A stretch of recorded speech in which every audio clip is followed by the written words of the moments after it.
Гөлфия Аҙнағол ҡыҙы, һеҙгә ихлас күңелдән беҙҙең саҡырыуҙы ҡабул итеп килеүегеҙгә рәхмәт һүҙҙәре еткерәбеҙ һәм һеҙҙең фекерҙәрегеҙҙе лә белергә теләйбеҙ. Һеҙҙең тормошығыҙҙа китапхана ниндәй роль башҡарып килә? Баштан башларға туры киләдер инде. Бына үҙемде белә башлаған ваҡытта мин ғаиләлә өлкән ҡыҙ, минән һуң 3 малай, 3 ҡыҙ үҫтек. Бына беҙҙең бәләкәй генә ауылда китапхана ла юҡ ине. Минең тәүге китап күреүем ул 5-6 йәштә булғандыр. Бына Алтын тояҡ аҡ кәзә Кәтибә Кинйәбулатованың һинд әкиәттәре һәм бына шулай иҫтә ҡалған инде матур төҫлө һүрәттәр менән эшләнгән һуғыштан һуңғы бәлки тәүге китаптар булғандыр улар. Шуны әсәйем баҙарға барған саҡта әйберҙәрҙән дә алда беҙгә шул китаптарҙы алып ҡайта ине. Гөлфия Аҙнағол ҡыҙы Юнысова, Иҙелбаева, Башҡортостандың халыҡ шағиры, журналист һәм йәмәғәт эшмәкәре, СССР яҙыусылар һәм СССР журналистдар союздары ағзаһы, почет билдәһе ордены кавалеры, БССР-ҙың һәм Россия Федерацияһының атҡаҙанған мәҙәниәт хеҙмәткәре. Минең уҡырға кергәстә бер 10-15 китабым булды иң тәүҙән башлап. Бына улар минең иң ҙур байлығым ине. Анан да ҙур байлыҡ юҡ, мин уларҙы шул тиклем һаҡлап ҡына йөрөтәм. Туғандарыма үҙем уҡыйым, уларға ҡарап тороп ҡына бирәм һәм аҙаҡтан уларҙың үҙҙәренә лә китаптар һатып алына башланы. Бына шул колхозда ғына эшләп ябай кешеләр булһалар да, ата-әсәйем балалар өсөн китаптың ниндәй ҙур әһәмиәткә ия икәнен белгәндәре өсөн мин уларға бик ҙур рәхмәт белдерәм. Уларҙы әлбиттә мин ятлап ала торғайным. Беҙ 6-7 километр йөрөп уҡыныҡ. Йөрөгән саҡта шул өйҙәге китаптарымдың шиғырҙарын ятлап бара торғайным. Бәлки минең шиғыр яҙа башлауыма шул үҙем шиғыр ятлап, тәбиғәткә ҡарап, шул шиғырҙа булған тәбиғәткә булған мөнәсәбәт, образдар, шул шиғырҙарҙағы кешеләр характеры һәм яңғырашы, рифмаһы минең күңелемә һеңеп ҡалғандыр. Унда инде мин тағын да бер ҙур, шатлыҡлы хәлгә юлыҡтым. Беҙҙең мәктәптең эргәһендә генә ауыл китапханаһы бар ине. Ҙур ғына ине ул. Ул 7 ауылды хеҙмәтләндерә ине. Бына беҙҙең өлкәнерәк ағайҙарҙың әйбергә төрөп, сумкаға һалып, алып ҡайтып, шул уҡып китаптарын иткән хәтерләйем. Ә инде беҙ ниндәйҙер бер байлыҡҡа юлыҡҡан кешеләр һымаҡ, оло тәнәфескә сыҡҡан саҡта күлмәксән, шәл генә ябынып, ҡар йырып, ул 2 ҡойма араһында ҡар тулы була инде, билдән батып, шул китапханаға барып керәбеҙ.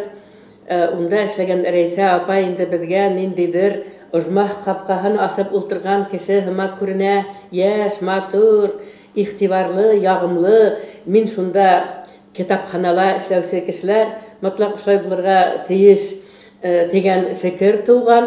Шул ваҡытта 2-3 китап уҡый торғайныҡ, ул тиҙ генә һөйләтеп ала уның йөкмәткеһен. Әгәр дә йөкмәткеһен белмәһәң, уны кире алмай бит инде. Шуға күрә мин аны уҡып итергә тырышам. Ул минең өсөн аҙаҡтан китаптарҙы һайлап ҡуя башланы, өлкәнерәктәр өсөн.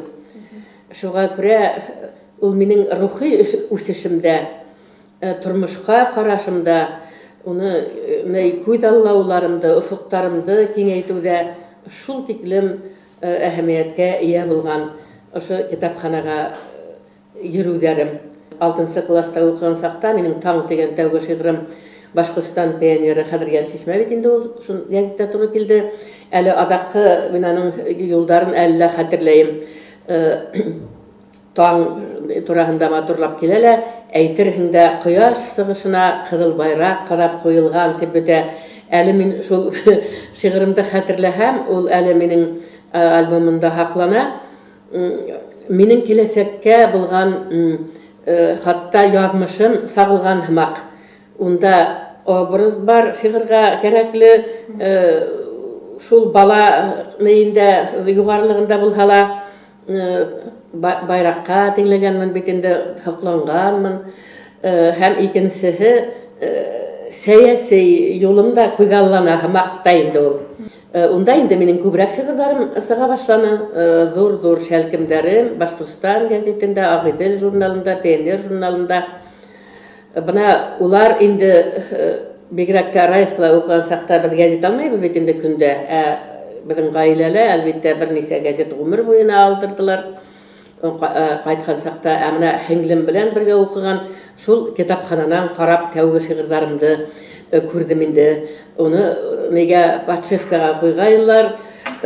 Бөтә кеше бына Гөлфия Юнусованың шигыре сыккан дип шул нейде, шул гәзитте, Башкортстан гәзитен туздыргансы каранылар да, ул кемдер алып югалып та куйды. Минең үземдә әлбәттә атай-әсәй хаклаган, уны рәхмәт. Китапхана, китап укуга тәгаенләнгән мәкъүлдә һәм башкаланыграк ине. Алһаң кире турып булмай әле ул, төш ашарга кайтмай, кис каядыр кинога барырга онытып, имтихандарга әзерләнеп ултыргандар хәтердә. Шуга күрә бына әле университетты тамамлап сыгуда, бигрәк тә бала менән укынык бит инде без иртә генә әйләнешеп Мирас Хәмзә улы Иделбаев менән китапханага алмашлап йөри торгайнык. Беребез бала карап кара, икенчебез китапханага килә. Энергетикаһы көчле безнең китапхананың. Ул тыштан да унан инде шаулашып, һөйләшеп тә үтеп булмай. Ниндәйдер теге мәсет янынан тыныс кына гел изге нәмәләр уйланып үтәң бит. Шуның һымак китапхана һәм бына бәйләнешем әле мин бында көндә килеп, атна һайын килеп китап укып утырмаһам да бөтенләй өҙөлмәне. Китаптарым сыга башланы.